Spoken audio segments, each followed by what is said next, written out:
Hello everyone, welcome to Excel Academy IQ. আশা কৰো আপোনালোকে সবে ভালেই আছে। মই আজি আপোনালোকক পঢ়াম এটা নতুন টপিক। yes, ম্যাথমেটিক্সৰ এটা নতুন টপিক হয়। সো এই পাৰ্টিকুলাৰলি আমি সবই জানো, কিন্তু কিহৰ কাৰণে হয় আপোনালোকে থাম্বনেইলত অলৰেডি গম পাইছে কোনটো টপিক পঢ়াম। বহুত ইন্টারেস্টিং টপিক হয় আজি টপিকটো। আমি সবই জানো যে যেতিয়া আমি 100 লও, ইয়াৰ পাৱাৰ যদি 0 হয় তেতিয়া মান কিমান হৈ যায়? 1 হৈ যায়। 100 নহয়, যদি আমি 1 লও, 1 ৰ পাৱাৰ 0 হলে মান কিমান হৈ যায়? 1 এই হৈ যায়। Suppose মই 2 ললো, 2 ৰ পাৱাৰ 0 হলে মান কিমান হৈ যায়? 1 হৈ যায়। আমি 3 ললো, 3 ৰ পাৱাৰ 0 ললো, ইয়াৰ মান কিমান হৈ যাব? 1 হৈ যাব। স্যাৰ আমি যদি ঋণাত্মক সংখ্যা লও, ফৰ এক্সাম্পল -7 ললো, ইয়াৰ পাৱাৰ 0 ললো, তথাপি মান কিমান হ'ব? 1 এই হ'ব। মই যদি -100 ললো, ইয়াৰ পাৱাৰ 0 ললো, তথাপি মান কিমান হ'ব? 1 এই হ'ব। এতিয়া মই যদি অপরিমেয় সংখ্যা লও, ফর এক্সাম্পল ললো অপরিমেয় সংখ্যা √3, স্যার ইয়ার পাওয়ার যদি 0 হয় তথাপি মান কিমান হৈ যায়? 1 এই হৈ যায়। মই যদি -√3 ললো, তথাপি ইয়াৰ মান কিমান হ'ব? 1 এই হ'ব। সাপোজ মই ললো 0.766, ইয়াৰ পাওয়ার 0 দি দিলো, তথাপি মান কিমান হৈ যাব? 1 হ'ব। এতিয়া যিকোনো সংখ্যাৰ ওপৰত পাওয়াৰ 0 থাকিলে কিহৰ কাৰণে মান 1 হয়, এটা আমি আজি আলোচনা কৰিম। বহুত ইন্টারেস্টিং টপিক হয়। সাপোজ মই এটা সংখ্যা ললো পাই, এটা অপরিমেয় সংখ্যা। স্যার এই পাইৰ মান যদি পাওয়াৰ যদি আমি 0 দিও, তথাপি ইয়াৰ মান কিমান হ'ব? 1 হ'ব। একচুয়ালি পাই কি হয়? এটা অপরিমেয় সংখ্যা, কিন্তু ইয়াক আমি অঙ্ক কৰিবৰ কাৰণে কিমান ধৰো? 22/7 ধৰো।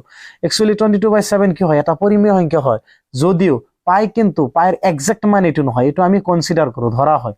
ঠিক আছে, পাইৰ মান কিন্তু এক্সাক্ট 22/7 নহয়। পাই এটা যেহেতু অপৰিমেয় সংখ্যা, সেই কাৰণে আমি ইয়াক এটা পৰিমেয় সংখ্যা 22/7 ধৰো। নিয়াৰ অ্যাবাউট 22/7 কি হয়? পাইৰ মান। আমি সবই ক্লাস 7 ক্লাস 8 পাইছো এটা formula.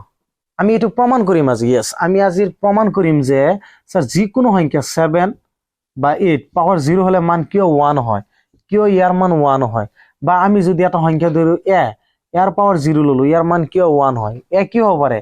A can be any number. এ যিকোনো সংখ্যা হ'ব পাৰে, যিকোনো সংখ্যাই হ'ব পাৰে। যদি সেই সংখ্যাটোৰ পাওয়ার 0 থাকে তেতিয়াহলে মান কিমান হৈ যায়? 1 হৈ যায়। এটো আজি আমি প্রমাণ কৰিম।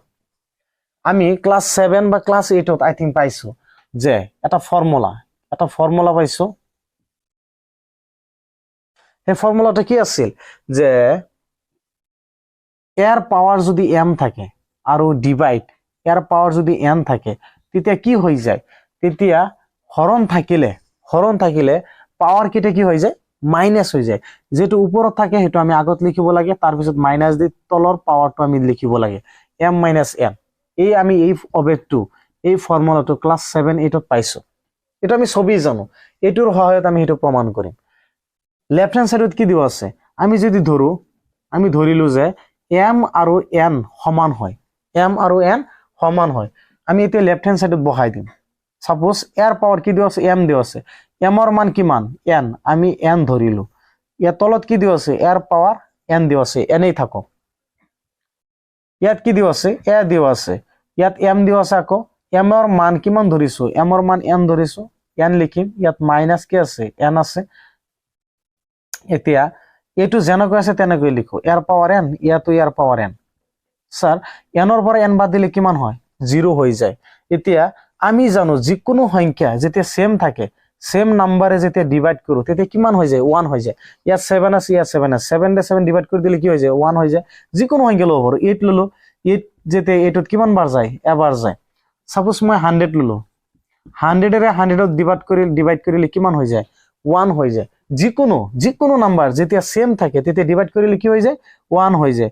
মই 43 ললো, তলতো 43 ললো, 43 ত কিমান বাৰ যায়? এবাৰ যায়। ঠিক একেদৰে an ত কিমান বাৰ যায়? 1 বাৰ যায়। সেইকাৰণে এর পাওয়ার 0 থাকিলে কিমান হৈ যায়? মান 1 হৈ যায়। সো আমি প্রমাণ কৰিলো যে যিকোনো সংখ্যাৰ পাওয়াৰ যেতিয়া 0 থাকে তেতিয়া তাৰ মান কি হয়? 1 হৈ যায়। তেতিয়া তাৰ মান কি হৈ যায়? 1 হৈ যায়। কিন্তু এটা এক্সেপশন আছে। সেই এক্সেপশনটো আজি আমি আলোচনা কৰিম, বহুত মজা লাগিব। এতিয়া আমি শিকিলো যে যিকোনো সংখ্যাৰ পাওয়ার 0 থাকিলে কি হয়? ভ্যালু 1 হয়। এতিয়া আমি সেই এক্সেপশনাল যেটো রুল আছে সেইটো শিকিম। এক্সেপশন যেটো নিয়ম আছে সেইটো শিকিম যে এনেকুৱা এটা সংখ্যা আছে যাৰ পাওয়ার 0 থাকিলে কি নহয়? 1 নহয়। সেই সংখ্যাটো কি?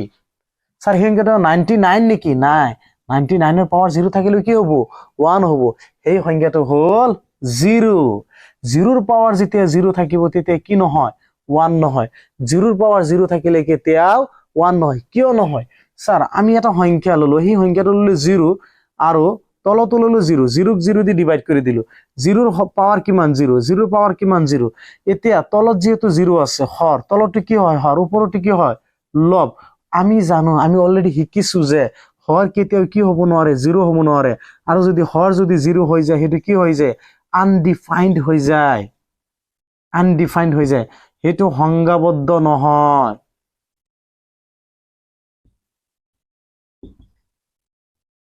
হেতু সংজ্ঞাবদ্ধ নহয় হেতু কি হৈ যায় মিনিংলেস হৈ যায় মিনিংলেস হৈ যায় হেতু মিনিংলেস হৈ যায় দ্যাট মিন্স আমি শিকিলো যে স্যার 0 এর পাওয়ার কেতিয়াও কি হব নোৱাৰে 0 হব নোৱাৰে আৰু 0 এৰ পাওয়াৰ 0 হলেও কি নহয় 1 নহয় 1 নহয় আৰু হেতু কি হৈ যায় আনডিফাইন্ড হৈ যায় 0 পাওয়ার যেতিয়া 0 হব তেতিয়া কি হব আনডিফাইন্ড হব হেতু সংজ্ঞাবদ্ধ নহয় মিনিংলেস হৈ যাব 0 পাওয়ার 0 থাকিলে 0 এর পাওয়ার 0 থাকিলে কি নহয় 1 নহয় 0 ক বাদ দি পৃথিবীত যিমানবোৰ সংখ্যা আছে 0 ক বাদ দি পৃথিবীত যিমানবোৰ সংখ্যা আছে গোটেইকেইটা সংখ্যাৰ ওপৰত যদি পাওয়াৰ যদি 0 থাকে তেতিয়া হলে তাৰ ভ্যালু কিমান হৈ যায় 1 হৈ যায় যিকোনো স্যার এর পাওয়ার 0 ললে যিকোনো মান কি হৈ যায় 1 হৈ যায় a can be any number or a can be any value except 0 এ কি হব নোৱাৰিব 0 হব নোৱাৰিব সো আই থিংক এই ট্ৰিকটো শিকি বহুত ভাল লাগিল